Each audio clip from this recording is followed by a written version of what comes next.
आज एक खूबसूरत सा तोहफ़ा आप सबकी नज़र करने वाला हूँ।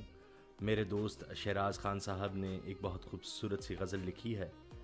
सोचा क्यों ना तोहफ़तन उनकी नज़र और आप सबकी नज़र करूँ अपनी आवाज़ में। पेश खिदमत है। मेरा दिल एक हसी दिलबर के नगमे गाने वाला है।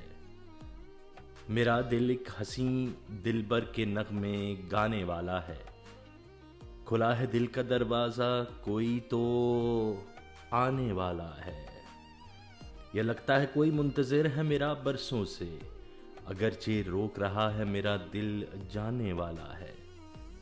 जला कर रख दिया है रास्ते में एक दिया मैंने, मुझे मालूम है तूफान एक टकराने वाला है।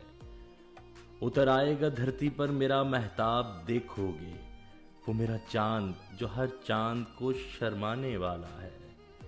लगा रहता है खटका और कसक उसकी नहीं जाती, कोई उस शहर में क्यों मेरा दिल बहलाने वाला है।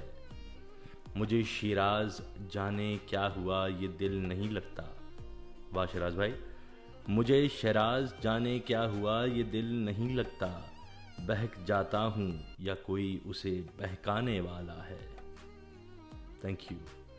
रॉकी जब बोलता है तो दिल से बोलता है।